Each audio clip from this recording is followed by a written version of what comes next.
पर गणेश जी ने पृथ्वी के मनुष्यों की परीक्षा लेने का विचार किया और वो मां पार्वती के पास गए और बोले, माता, मैं पृथ्वी पर भ्रमण करने जाना चाहता हूं और पृथ्वी वासियों की परीक्षा लेना चाहता हूं।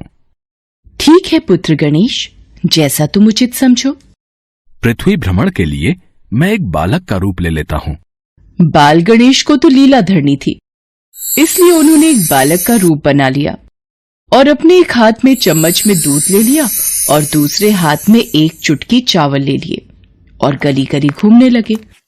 वो साथ ही साथ आवाज लगाते चले जा रहे थे, मेरे पास ये दूध और चावल है, क्या कोई मेरे लिए इस सामग्री की खीर बना देगा?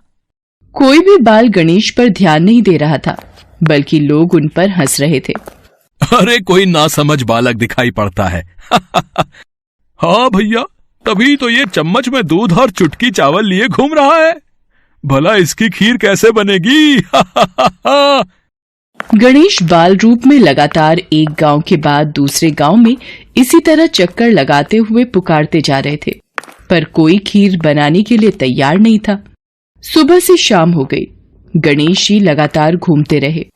अरे, मेरी खीर तो कोई भी बनाने को तैयार नहीं, अब क्या करूं? तभी वहां एक बुढ़िया अपनी झोपड़ी के बाहर बैठी हुई थी। गणेश जी वहां से पुकारते हुए निकले, कोई मेरी खीर बना दे, कोई तो मेरी खीर बना दे, मेरे पास ये दूध और चावल हैं।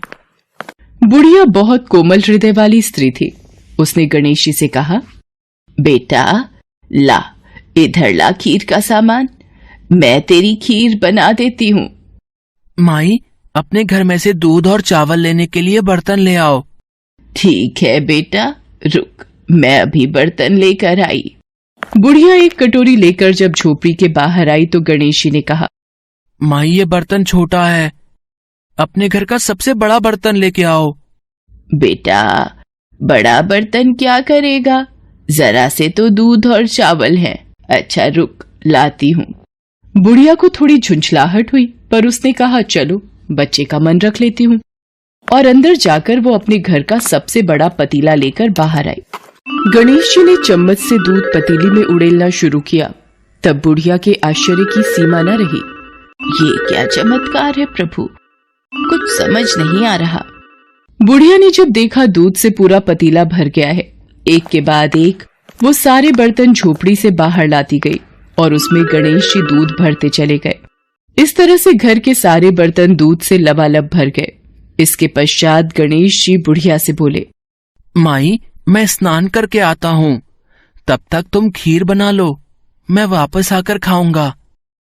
बेटा, इतना सारा दूध और ढेर सारे चावल, भला मैं इतनी सारी खीर का क्या करूंगी?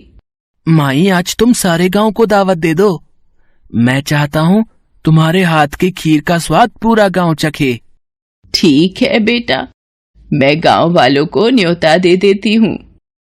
बुढ़िया ने बड़े प्यार से मन लगाकर खीर बनाई। खीर की भीनी भीनी मीठी मीठी खुशबू चारों दिशाओं में फैल गई।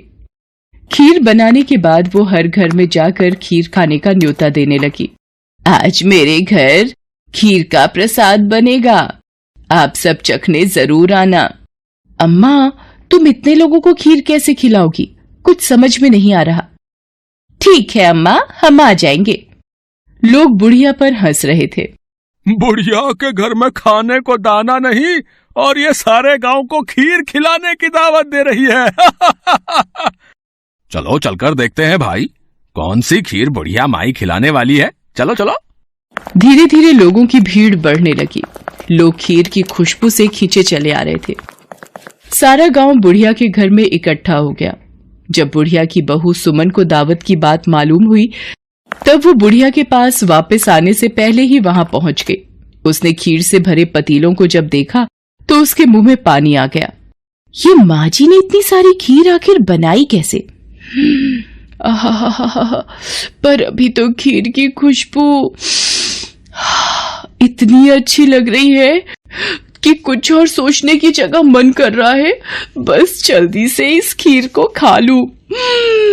बहुत जोरों की भूख भी लगी है। खीर को देखकर सुमन के मुंह में पानी भर आया।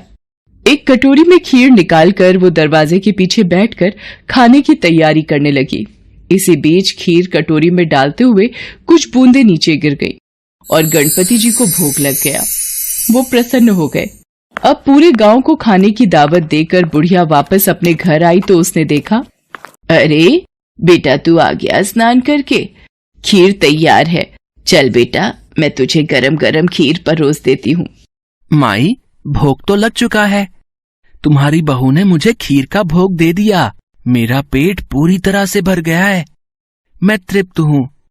अब तू खा, अपने परिवार और सारे गांव वालों को खीर खिला। पर बेटा, ये तो बहुत ज्यादा खीर है, सबका पेट भर जाएगा, इसके बाद भी ये बच जाएगी। उस बची खीर का मैं क्या करूंगी? माई, जो भी बची खीर होगी उसे रात में अपने घर के चारों कोनों में रख देना। मेरे कहने पर तुमने इतने प्रेम से खीर बनाई, तुम्हें गणेश की चमत्कारी खीर बनाने का मीठा फल अवश्य प्राप्त होगा। ये कहकर मानो वो बालक न जाने कहाँ गायब हो गया। इतनी देर में गांव वाले भी आ गए। बुढ़िया ने भगवान गणेश का ध्यान करके सब गांव वालों को खीर का प्रसाद बांटा। जब सारा गांव जी भरकर खीर खा चुका, तब भी ढेर सारी खीर बच गई। ये खीर बच गई, इसे चारों कोनों में रख देती हूँ। अगली सुबह बुढ़िया जब सोकर उठी, हे गणेश, हे गजानन, गणपति महाराज, ये मैं क्या देख रही हूँ?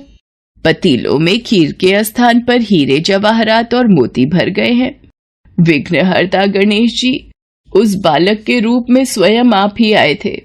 आप तो मेरे जीवन के वारे न्यारे कर गए प्रभु। बुढ़िया को दयालुता का फल मिल गया।